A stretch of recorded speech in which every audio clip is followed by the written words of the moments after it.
Hey guys, welcome back.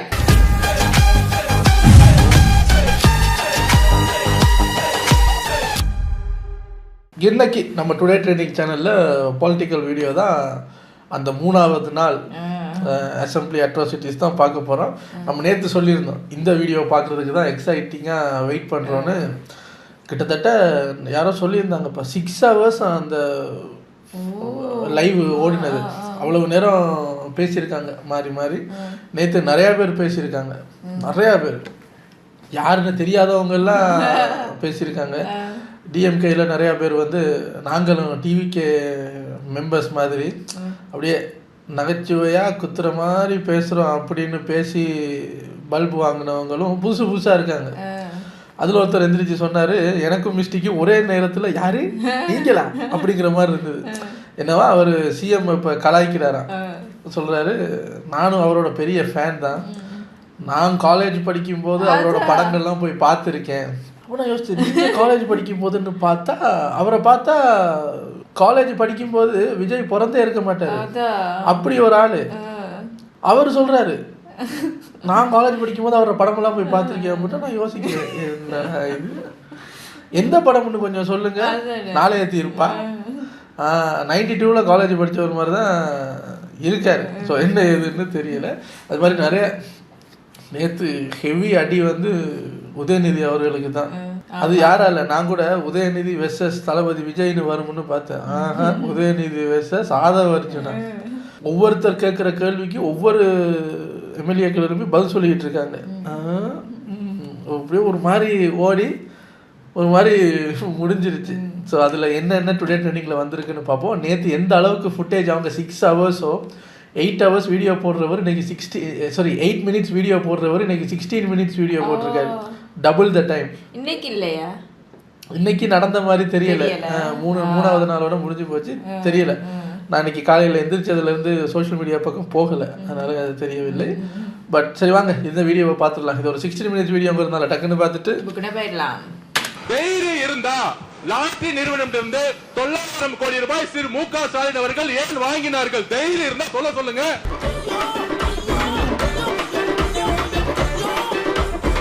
அது கொடுத்தது அவருடைய மாமனார் தான். அவருடைய மாமனார்கிட்ட கேட்டு விளக்கத்தை அவர் பெற்றுக்கொள்ள வேண்டும்.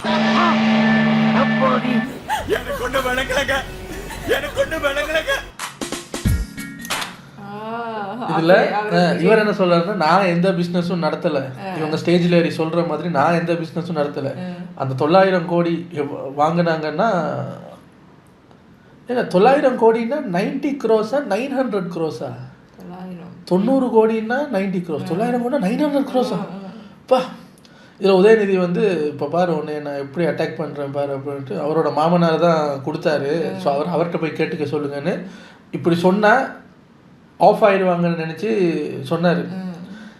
இதில் 2 விஷயம் நடந்து போச்சு.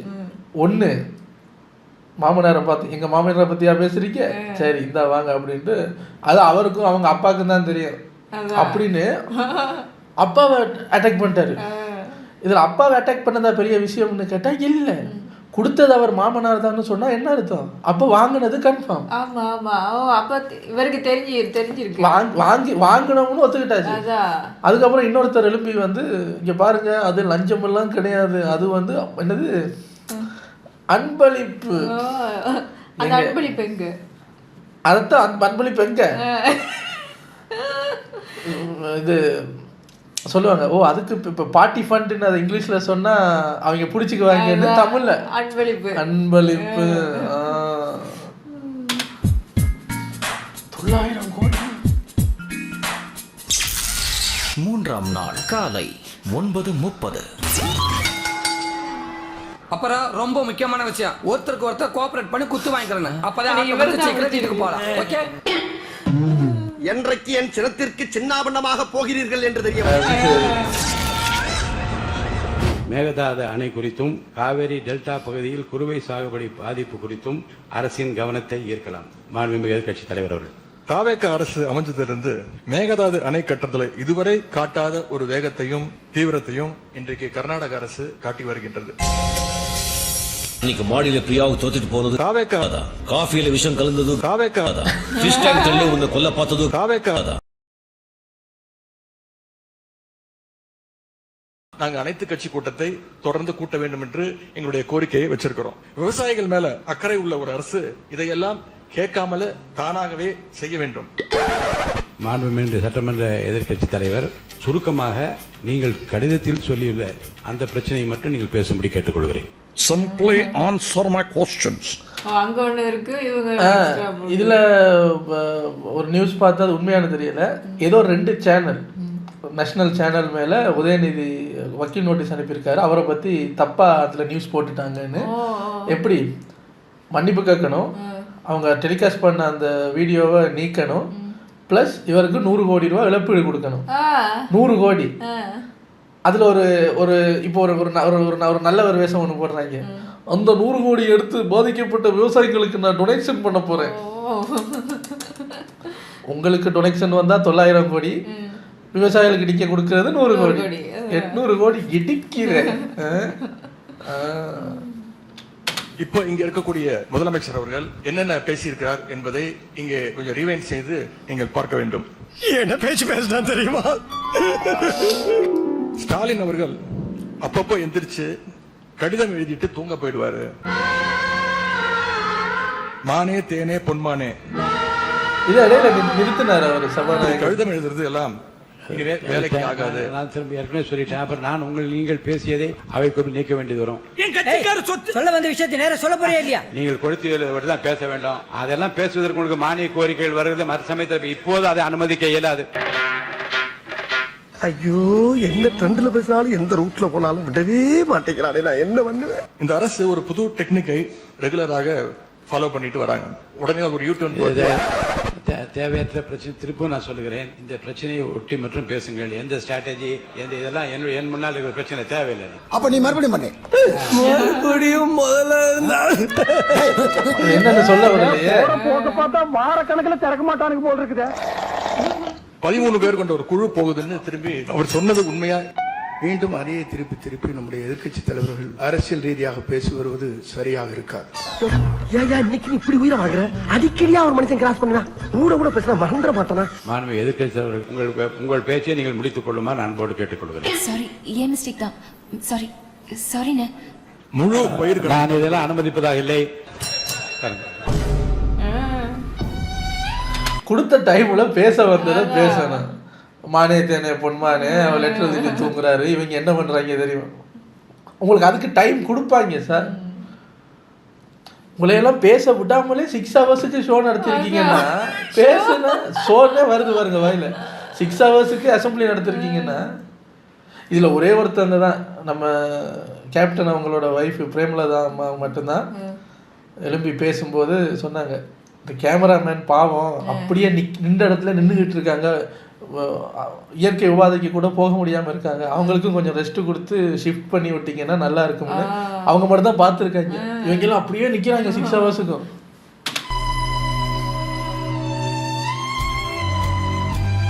குறுவையில நஷ்டத்தை சந்திச்சிருக்கக்கூடிய விவசாயிகளுக்கு ஸ்பெஷல் பேக்கேஜ் சொல்லி 134 கோடி அறிவிச்சிருக்கிறீங்க. அதை எத்தனை பேருக்கு கொடுத்திருக்கிறீங்க என்பதை இந்த அவையில தெரிவிக்க வேண்டும். மாண்புமிகு பொதுப்பணித்துறை அமைச்சர்.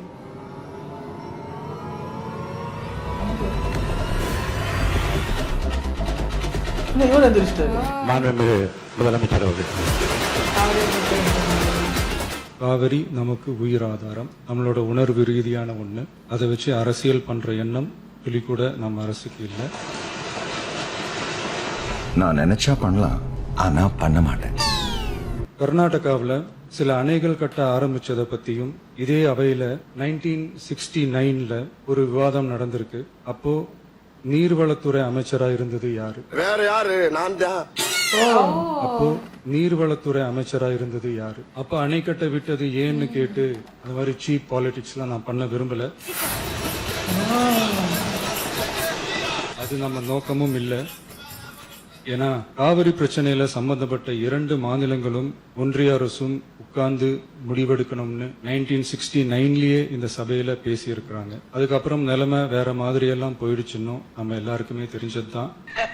ஐயோ டேய், அவன் தான்டா இன்னைக்கு பெரிய வேலை பார்த்து விட்டு போயிட்டான். அந்த குறுவை சாகுபடிக்கு அந்த நிவாரணம் ஏற்கனவே கொடுத்தாச்சு, வழங்கியாச்சு.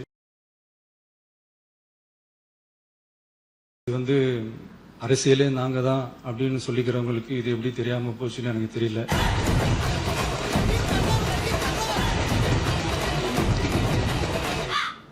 முன்ன பின்ன பேப்பர் படிச்சிருந்தா நாட்டில் என்ன நடக்குதுன்னு தெரிஞ்சிருக்கும்.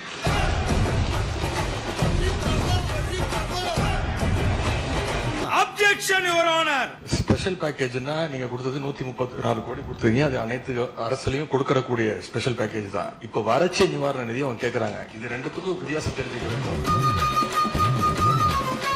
வாரி கிளப் தான். டெய்லி காலைல பேப்பர் படிச்சா மட்டும் பத்தாது. அங்க அனைத்து கட்சி கூட்டத்தை கூட்டி அனைத்து விவசாயிகளோட போய் கலந்து பேசி கோரிக்கைகள் என்னன்னு நீங்க தயவு செய்து கேட்டுக்கொள்ள வேண்டும்.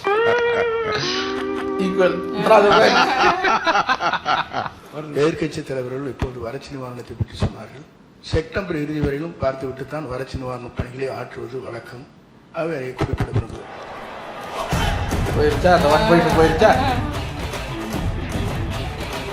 அனைத்து கட்சி கூட்டத்தை கூட்ட என்ன பயம்னு கேட்கிறார். 3 வருடங்களாக யாரை பார்த்தும் பயப்படாத எங்களுடைய தலைவர். எந்த பயமும் யாரை பார்த்தும் பயந்தது கிடையாது. 3 வருடமா நீங்களும் அதான் பார்த்துட்டு இருக்கீங்க.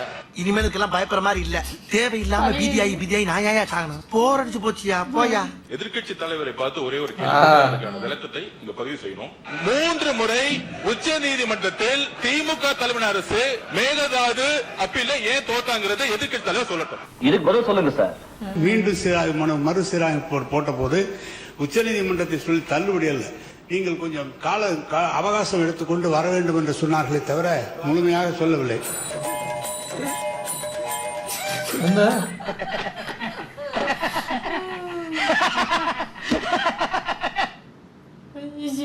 நமக்கு ஜூன் மாசம் 9.18 டிஎம்சி தண்ணீரை கர்நாடக அரசு நமக்கு திறந்து விட்டிருக்க வேண்டும்.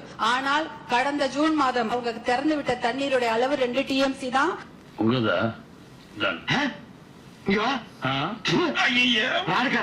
ஜூலை மாசம் 31.24 டிஎம்சி தண்ணீர் திறந்து விட்டிருக்க வேண்டும். 1 டிஎம்சிக்கும் குறைவான தண்ணி தான் திறந்து விட்டுருக்காங்க. அப்படின்னா காவிரி ஆணையத்துடைய தீர்ப்பையோ உச்ச நீதிமன்ற தீர்ப்பை எதையுமே கர்நாடக அரசு மதிக்கவே இல்லை. நீதி, நேர்மை, நியாயம் இதுக்கெல்லாம் ஒண்ணு குறைச்சல. திருட்டு பயல நமக்கு வர வேண்டிய தண்ணிய அவங்க கொடுக்கல. ஆனா எப்படி இந்த ஆடி பெருக்குல தண்ணி வந்தது? எப்படி தோட்டத்துல பால் வருது? ஆனா அது காவிரி தண்ணி. கர்நாடக அரசு நமக்காக கொடுத்த தண்ணி கிடையாது. கேரளால வயநாட்டுல பயங்கரமா மழை பெஞ்சுது. அதிகப்படியான அந்த வெள்ள நீரை தான் கபினி டேம் ஃபில் ஆனதுனால வேற வழி இல்லாம தான் தண்ணி உபரி நீர் வெள்ள நீர் தான் நமக்கு திறந்து விட்டுருக்காங்க. ఈ లోకத்தில் யோகியன்னு ஒரு ஆள் உண்டெங்கில் அது பாலக்காட்டு மாதவனான். மேகதாட்டு டேம் எங்க கட்ட போறாங்க தெரியுங்களா? நம்ம தமிழ்நாட்டுல இருந்து 4 கிலோமீட்டர் தூரம். ஒரு சொட்டு நீர் கூட தமிழ்நாட்டுக்கு வரக்கூடாது என்பதற்காக தான் தமிழ்நாட்டுக்கு மிக அருகில் டேம் கட்டுறாங்க. 3 வனவிலங்கு சரணாலயங்கள் அந்த டேம் கீழே போயிடும். இதெல்லாம் அழிச்சிட்டு தான் மேகதாட்டு டேம் கட்ட போறாங்க. இந்த டேம கட்ட விடாம நம்ம தடுக்கணும். தீக்குள்ள விரல விட்டா சுடுன்னு சொல்றேன். உனக்கு புரியல. இருந்தாலும் இப்போ ஒரு கோர்ட்லேயோ ஒரு போலீஸ் ஸ்டேஷன்லையோ நமக்கு ஒரு ஆர்டர் போடுறாங்க. நம்ம அதை மீறிட்டோம்னா நம்மளை என்ன பண்ணுவாங்க, வந்து அரெஸ்ட் பண்ணுவாங்க. நீ கோர்ட் இதை மீறிட்டேன்னு சொல்லி கேஸ் போடுவாங்க, அரெஸ்ட் பண்ணுவாங்க. அதே மாதிரி இப்போ கோர்ட்டு வந்து அவங்களுக்கு நீங்கள் இவ்வளோ தண்ணி திறந்து விடணும் அப்படின்னு ஒரு ரூல்ஸ் ஒரு ஆர்டர் போடுது. அவங்க அதை பண்ணலை, பண்ணாட்டி அப்படியே விட்டுறலாமா? நம்ம அவங்க சொல்லி ஏதாவது தனி மனிதர் ஏதாவது ஒன்று பண்ணலைன்னா என்னெல்லாம் பண்ணுறாங்க. இப்போ அவங்க ஒரு ஊரே அதை பண்ண மாட்டேங்குது அப்படின்னும் போது அதுக்கு ஏதாவது ஒரு இது இருக்கும், இல்லை ஒரு வழி இருக்கா இல்லையா? எனக்கு அந்த இதான் எனக்கு புரிய மாட்டேங்குது. ஒரு அட்டெம்ப்ட் எடுத்து பார்க்கலாம்னு தோணுது தான் அந்த பெங்களூர் விசிட். 2 ஆப்ஷன் தான் தலைவர் அவர்களே. 1 மேகதாட்டு டேம் கட்டணும், இல்ல மேகதாட்டு டேம் கட்டக்கூடாது. இதுல நடுவுல என்ன முயற்சி? we don't need the dam. இதுக்கு நடுவுல முயற்சி என்ன இருக்கு? அந்த முயற்சியே தேவையில்லைங்கிற. என்ன டப்பு நடிக்கிறீங்க? இவருக்கு பதிலா நீங்க லாயரா இருக்கலாம்.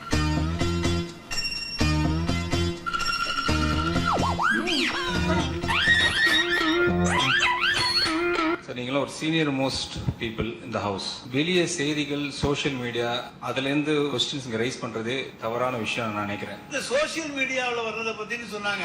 அந்த சோசியல் மீடியாவில் பொய்யா போட்டு தானே நாங்க இங்க உட்கார்ந்துருக்கோம், நீங்க அங்க உட்கார்ந்துருக்கீங்க. என்ன பொய்யா போட்டு என்ன உண்மை ஒத்துக்கிறீங்களா அப்படின்னா? பொய்ய போட்டனால இல்லை இந்த சோஷியல் மீடியாவில் பொய்யா போட்டதுனால தானே நாங்கள் இங்கே இருக்கோம் நீங்கள் அங்கே இருக்கீங்கன்னா அப்போ நீங்கள் பொய்யா போட்டது ஒத்துக்கிறீங்களா? அப்படியா? இல்லை எனக்கு அப்படி தான் புரியுது. இல்லை அவங்க டிவிக்கே பொய்யா போட்டுட்டாங்கன்னு நீங்கள் சொல்கிறீங்களா?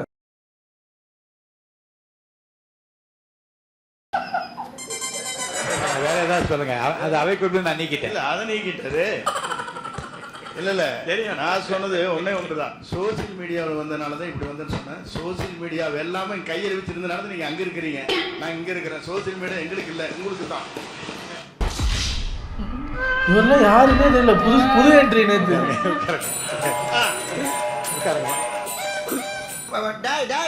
என்கிட்ட சீரியஸா பேசாங்கடா, அப்புறம் எனக்கே சிரிப்பு வந்துடும். அடுத்தது கசிவுன்னு கசிவு என்கின்ற புதிய வார்த்தையை கொண்டு வந்திருக்கிற உங்களுக்கு என்னத்தை சொல்றதுன்னு சொல்ல முடியாது. நான் பேசணும்னா கிட்டத்தட்ட ஹானரபிள் சீஃப் மினிஸ்டர்கிட்ட நான் கொடுத்த ஆவணங்களே அவர் மூலமா பேச போகுது. 3 துறைக்கான ஆடிட்டிங் முடிச்சிருக்கோம்.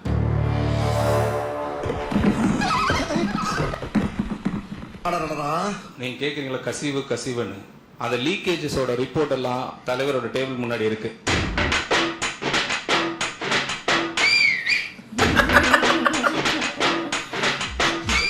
என்ன சார்பு போட்டா பலாப்பழ மாதிரி பழக்கம் போல இருக்கேன். இருக்கட்டும், யூஸ் ஆகும். அவர் எப்ப அதை பத்தி பேசணும்னு அவர் தான் முடிவு எடுக்கணும்.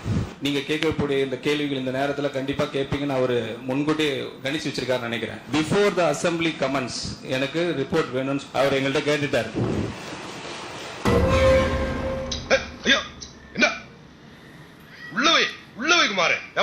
எல்லா ரிப்போர்ட்டும் ரெடியா இருக்கு.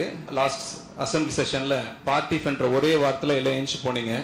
இப்ப அப்படி நடக்காது சார், இப்படி நடக்கவே நடக்காது. ஏற்கனவே அவர் பயந்துட்டு இருக்காரு, மேல பயப்படுத்தி அவருக்கு பேதிக்கிட்டு ஆச்சுன்னா இன்னைக்கு எல்லா ரிப்போர்ட்டும் அவர்கிட்ட இருக்கு. வெளிப்படையா ஹானரபிள் சீஃப் மினிஸ்டர் உங்களுக்கு அனௌன்ஸ் பண்ணுவாங்க. அதுக்கு முன்னாடி நம்ம எல்லாம் ஊரை காலி பண்ணிட்டு போறது நல்லதுங்க. அதை நீங்க படிக்கிறதுக்கே கிட்டத்தட்ட எனக்கு தெரிஞ்சு உங்களுக்கு 100 நாள் மேல ஆயிடும். அதை முடிச்சுட்டு வந்து பேசுங்க. இங்க நான் எல்லாம் டீடைலா சொல்றேன் உங்களுக்கு. இல்லனா மொத்த டாக்குமெண்ட்ஸும் இன்கம் டாக்ஸ் ஆபீஸ்க்குள்ள போயிடும். என் கையில உன் குடுமையே இருக்கு. பேசுங்க. மாண்பு உறுப்பினர். நல்லது, வரவேற்கிறோம். என்னன்னா இப்போ பில்லு வாங்குறதுக்கு ஒவ்வொரு அலுவலகத்துக்கும் போய் பாருங்க. நீர்வளத்துறையிலே 3% கொடுத்தா தான் பில்லுன்னு சொல்லி சொல்றாங்க. மாமா கோவம் வந்துருச்சு. தலைவர்களே, அவர் ஆதாரத்துடன் சொல்லணும். அது பழைய காலம். அது இந்த காலத்துல ₹1 நாங்க வாங்கணும்னா இந்த இடத்துல நாங்க எங்களை உட்கார வைக்க மாட்டார் எங்களுடைய முதலமைச்சர். அதனால ஆதாரத்துடன் அவர் சொல்லணும்ன்றதை நான் கேட்டுக்கொள்கிறேன். நீங்க வாயால பேசுறதெல்லாம் கரெக்ட். அதெல்லாம் நீங்க உங்களுடைய காலத்துல நாங்க தான் சொல்றோம்ல, நீங்க நிரூபிங்கன்னு சொல்றோம். நாங்க தான் சொல்றோம்ல, நீங்க நிரூபிக்க வேண்டியதான. எதுவுமே இல்லாம நீங்க மட்டும் பேசணும்னா அது எப்படி? அது ஆதாரத்துடன் நீங்க இருக்குதுன்னா நீங்க நிரூபிங்கன்னு தான் சொல்றோம். என்னங்க நீங்க பில்லுக்குன்னு சொல்றீங்க, அதுக்கு இந்த மாதிரி பில்லுக்கு கொடுத்தாங்கன்னு சொல்லுங்க. அது ஏன்னா பழக தோஷமா இருந்திருக்கலாம்னு நான் நினைக்கிறேன். இது அவர் சொல்லும்போது அது ஏதோ உங்களுக்கு பழக்க தோஷம் போல இருக்கு அப்படின்னு உட்காந்தோன்னே எல்லாரும் சிரிக்க ஆரம்பிச்சிட்டாங்க. விஜய் எல்லாம் பக்கத்துல வேற உட்காந்துருக்காரா,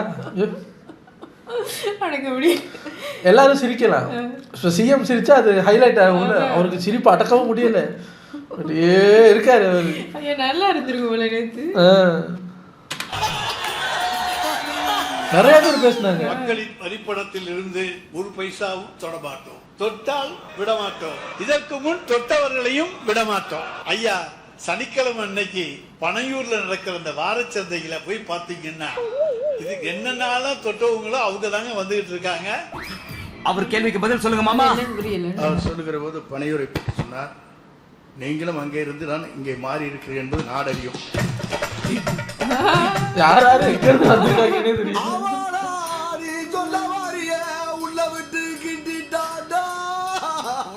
நாங்க முதலமைச்சரை பத்தி தப்பா சொல்லி மற்ற அமைச்சர் தான் சொல்ற. முதலமைச்சர் சொல்லிக்கிட்டே தான் இருக்காரு உங்களை, யாரும் லஞ்சம் வாங்க கூடாது, எது பண்ண கூடாதுன்னு. அவர் சொல்றதே நீங்க யாரும் கேட்க மாட்டேங்கிறீங்க, எங்களுக்கு வருத்தம்.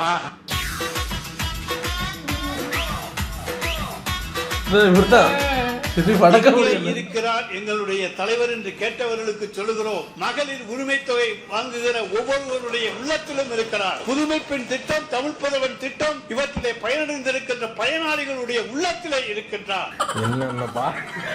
என்னென்ன சொல்றான் பாருங்க. அவங்க தலைவரை எங்க தேடுவோம்னு சொல்லியிருக்காங்க, எங்க கண்டுபிடிப்போம்னு சொல்லியிருக்காங்க. ஏன் இன்னும் அடிஷனலா ஒண்ணு நீங்க மிஸ் பண்ணிட்டீங்க. தமிழ்நாட்டில் இருக்கிற ஒவ்வொரு தலைமையிலையும் 1,28,000 கடன் விட்டது போனது நீங்க தான். அங்கதான் அவர் தேடணும்னு நினைக்கிறேன் நான்.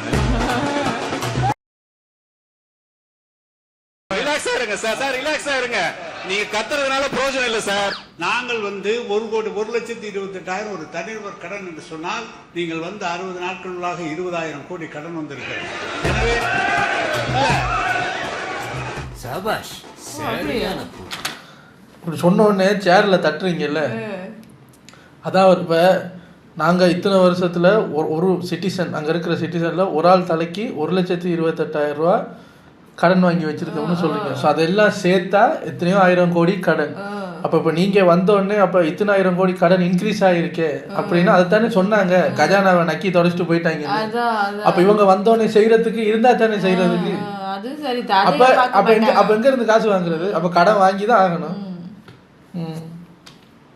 திமுகவுடைய ட்ரெஷரர் சாராய ஆலையை நடத்துகிறாரா இல்லையா? திமுகவுடைய பாராளுமன்ற உறுப்பினர் சாராய ஆலையை நடத்துகிறாரா இல்லையா? அப்ப சாராய ஆலையை நடத்தி கொண்டு டாஸ்மாக் நிறுவனம் மூலம் ஆர்டர் வந்து யார் வாங்கினது? இதுக்கு மேல என்ன ஆதாரம் வேணும்? என்னது? கம்ப்ளைண்ட் கொடுத்தது ஒரே நம்பர், கம்ப்ளைண்ட் பிரிச்சு படிச்சதும் ஒரே நம்பரா? Why doesn't why? This is business. This is my sweat. I know, but I did business. Shut up. இதுக்கு மேல என்ன ஆதாரம் வேணும்? உறுப்பினர் லாட்டரிங்கிறாங்க. உதயநிதி அவர்கள் சொல்லணும், ஏன் 900 கோடி ரூபாய் லாட்டரி நிறுவனம் வாங்கினாங்க திமுக? பதில் சொல்லட்டும்.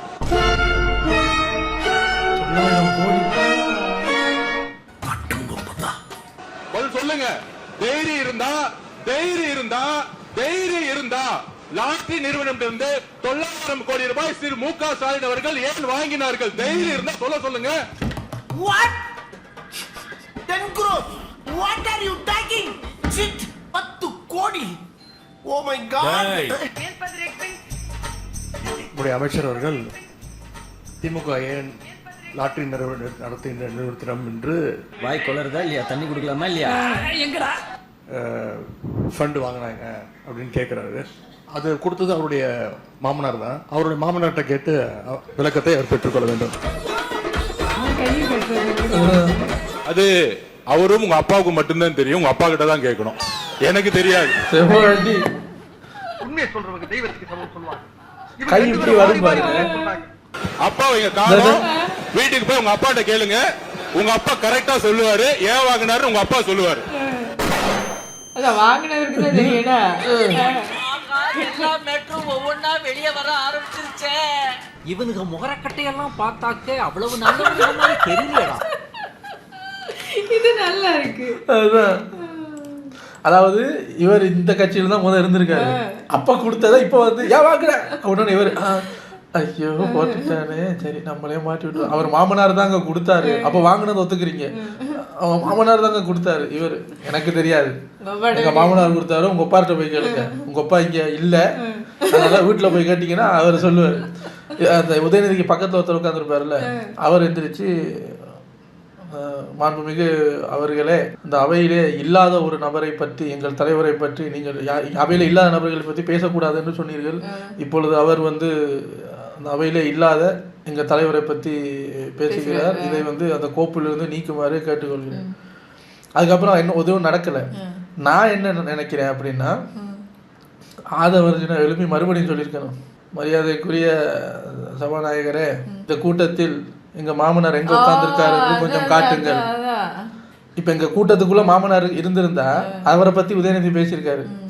அப்ப நான் தப்புன்னு ஒத்துக்கிறேன். அவங்க அப்பாவை பத்தி நான் பேசினது, சபையில இல்லாதவரை பத்தி பேசினது தப்புன்றாங்கல்ல. இப்ப இந்த சபையில எங்க மாமனாரை காட்டுங்க, எங்க உட்கார்ந்துருக்காரு நான் பார்க்கணும்.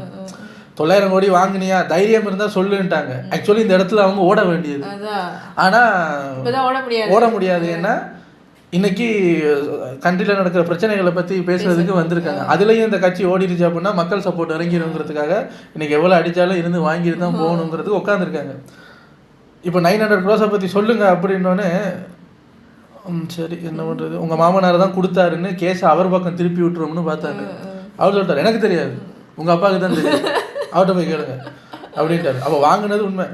ஆனால் இதெல்லாம் வாங்கிட்டு அதுக்கு வேறு ஏதாவது கணக்கு வச்சுருப்பாங்க. அந்த நன்கொடையை வாங்கி நாங்கள் அது பண்ணோம் இது பண்ணோம். கேஷ் இன் ஹேண்டு 10,000ன்னு போட்டிங்க பார்த்தீங்களா? 10,000 தாங்க கையில் இருக்கு, என்னங்க பண்ணுறது? இப்போ தானே தெரியுது. விஜயே 600 கோடி ரூபாய்க்கு ஏதோ, அது உண்மையோ பொய்யோ, 600 கோடி இருக்குன்னு சொத்து மதிப்பு காட்டினார்.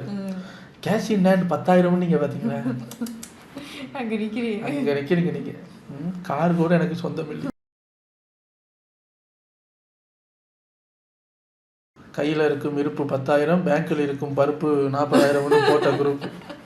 இப்போ பார்த்தா அப்பாவுக்கும் மாமனாருக்கும் ஏதோ டீலிங் நடந்திருக்கு. அது சரி, அப்பா பழைய ஆளு தான் போல இருக்கேன். ஆனால் இந்த மாதிரி ஓடாமல் உட்காந்துருந்தீங்கன்னா கண்டென்ட் பாருங்கள் 6 ஹவர்ஸுக்கெல்லாம் போகுது. நீங்கள் ஓடினோடனே அவங்க கேமராமேனுக்கு சந்தோஷம், ஓடிட்டாங்க நமக்கு வேலை முடிஞ்சு போச்சு. நேற்று கொஞ்சம் கடுப்பாக இருப்பேன், என்ன சார் ஓடுவீங்களா இல்லையா சார், என்ன சார் இன்னைக்கு உட்காந்துருக்கீங்க. நல்லா இருந்தது. இதில் இன்னொன்று சொல்லியிருந்தாங்க நம்ம பிரேமலதா அம்மா, விஜய் சொல்லியிருந்தாரு, நான் அங்கே போய் ஒரு பேச்சுவார்த்தை நடத்தி பார்க்கலாமே அப்படின்னு தான் அந்த விசிட் பெங்களூர் போகிறதுக்கு யோசித்தேன்.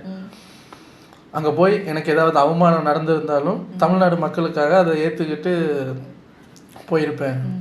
அப்போ பிரேமலதா இந்த பக்கம் எழுப்பி சொல்கிறாங்க, நீங்கள் போகணும், போய் பேசணும், ஆனால் நம்ம சிஎம்மை அங்கே அனுப்பிட்டு அங்கே அவருக்கு ஒரு அவமானம் நடக்குதுன்னா நாங்கள் இங்கே சும்மா விட்டுருவோமா? தமிழ்நாடே கொந்தளிச்சு ஏழும், நீங்கள் போங்க சார் அப்படின்னு போது மறுபடியும் எல்லாரும் என்னங்க துரந்தர் வந்து போறாரு என்ன? அது ஒண்ணு அப்படி போயிட்டு அவருக்கு ஒரு அது சரிதான். நீங்க சட்டசபைக்குள்ள நாங்க அந்த கட்சி நீங்க இந்த கட்சி, அப்பா மாமனார் சித்தப்பா பெரியப்பா அப்படிலாம் அடிச்சுக்கலாம். பட் தமிழ்நாடை ரெப்ரசன்ட் பண்ணி ஒரு சிஎம் போகும்போது நீங்க எல்லாம் ஒன்னாதான் நிக்கணும். ஏன்னா அவர் போறது நமக்குள்ள 1000 சண்டை இருக்கலாம், இப்போ அவர் போறது வெளியே. அப்போ நம்ம அவருக்கு சப்போர்ட்டா இருக்கணும்னு துரந்தர் மிஸ் துரந்தர் சொல்லிட்டாங்க. ஸோ இதை விட நிறையா எல்லாம் நடந்தது. ராஜ்மோகன்லாம் எந்திரிச்சு பேசினாரு. ஒருத்தர் அவர் யாருன்னே தெரியல, அவர் எந்திரிச்சு ஆனால் அதை சொன்னேன்ல, நான் அவரோட ரசிகர், நான் காலேஜ் படிக்கும்போது அவரோட படமெல்லாம் பார்த்துருக்கேன், ஒரு அண்ட புழு ஆகாச புழுன்னு சொன்னார். அவர் நான் இந்த சும்மா நகைச்சுவாக பேசுகிறேன் பாரு அப்படின்ட்டு. நான் கிளம்பி வரும்போது என் மகள் என்னை பிடிச்சி ஒன்று சொன்னாங்க, அப்பா விஜய் அங்கிள் கிட்ட எந்த கேள்வியும் கேட்காதீங்கப்பா, அவருக்கு எதுவுமே தெரியாதப்பான்னு. அதை அவங்கெல்லாம் கண்டிச்சாங்க, அப்படிலாம் நீங்கள் பேசாதீங்க அப்படி இப்படின்னு. ஆனால் ராஜ்மோகன் எந்திரிச்சு அந்த குழந்தையிடம் போய் சொல்லுங்கள், ஆமாம் எங்கள் சிஎம்முக்கு எதுவும் தெரியாது, திருட தெரியாது, ஊழல் பண்ண தெரியாது, ஏமாற்ற தெரியாது அப்படின்னு அதில் ஒரு சாணியை முக்கி அடித்தாச்சு. அந்த மார்க்கண்டேயன் ஒருத்தர் இருக்காரு, எலும்போட பேன்னு சொன்னாங்க, அவரோட பேச்சுக்கு சபாநாயகரே சபாநாயகர்கிட்ட லெட்டர் போயிருக்கு, இதுக்கெல்லாம் நீங்கள் ஆக்ஷன் எடுக்க மாட்டீங்களா? அவர் வெளியே பேசியிருந்தாலும் சட்டசபைக்குள்ளே வச்சு கதவை மூடனா எலும்போடைப்போம்னு சொல்லியிருக்காரு. அப்போ சட்டசபைக்குள்ளே வச்சு அப்படி பண்ணுவேன்னு சொன்னால் அப்போ நீங்கள் என்னத்தை பார்த்துக்கிட்டு இருக்கீங்கன்னு நிறைய பேர் அவர்கிட்ட கம்ப்ளைண்ட் ரைஸ் பண்ணியிருக்காங்க. அப்போ அவர் ஒரு அரை மணி நேரம் பேசினார் சபாநாயகர். கலைஞரை நடுராத்திரியில் போய் அரெஸ்ட் பண்ணது தப்பு அப்படிங்கிற மாதிரி எல்லாம் எக்ஸாம்பிள் எல்லாம் சொல்லி அவர் சொன்னார், அது தப்பு.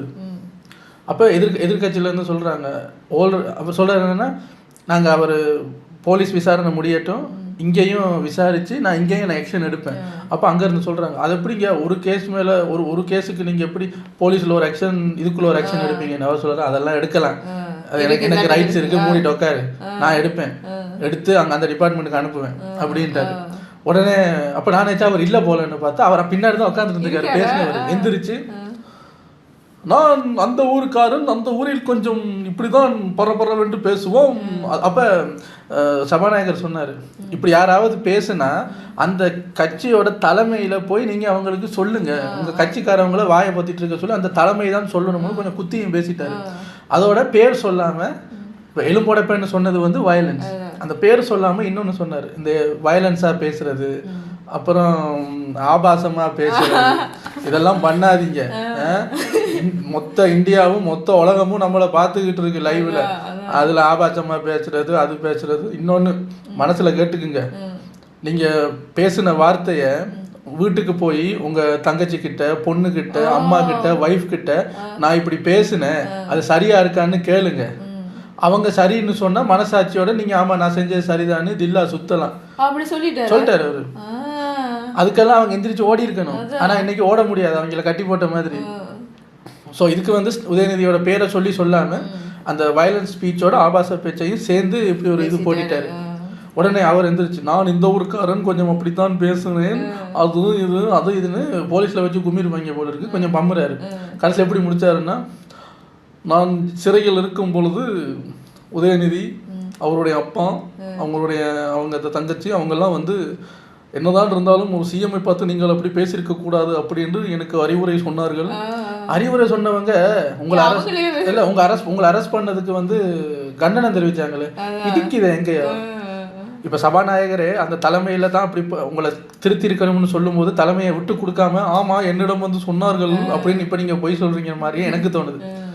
கடைசியில் எப்படி முடிச்சாருன்னா, அது நானும் ஜெயிலுக்கு போறேங்கிற மாதிரி, அது என் வாய் தவறி வந்து விட்டதை நீங்கள் எல்லாரும் மறக்குமாறு கேட்டுக்கொள்கிறேன். மன்னிப்பு கேட்கல, மறந்துருங்க. அந்த மன்னிப்பு கேட்டா அது அந்த கௌரவ குறைச்சல், அதனால அதை நீங்க மறந்துருங்க. சாரி சார், எங்களுக்கு நல்ல விஷயமெல்லாம் மறந்து, கெட்ட விஷயம் எதுவும் அவ்வளோ சீக்கிரம் மறக்காது. எலும்பு உடப்பேன்னு சொன்னது இங்கே ஸ்டோர் ஆயிடுச்சு. இனி ஃபியூச்சரில் எப்போயாவது தேவைப்பட்டால் தோண்டி எடுத்து அதையும் பாயிண்டாக சொல்லுவாங்க. இப்போ எல்லாம் நீங்கள் படமெல்லாம் பார்க்க தேவையில்லை, 6 hours ஃபுட்டேஜாக இருந்தாலும் இதை பாருங்கள், சும்மா கிருன்னு இருக்கு. நல்லா இருந்தது. இங்கே பாருங்கள் எவ்வளோ நேரத்தில் பேசி 30 நிமிஷத்துக்கு இழுத்துட்டேன் நான். ஆல்ரெடி அவர் 15 நிமிஷம் வீடியோ, நான் ஒரு 15 நிமிஷம் பேசியிருக்கேன் போல. சரி விடுங்க, அவ்வளோ கண்டென்ட் கொத்தி கிடக்கு, என்ன பண்ணுறது. நைஸ். உங்களை அடுத்த வீடியோவில் வந்து சந்திக்கிறேன். Take care. பை.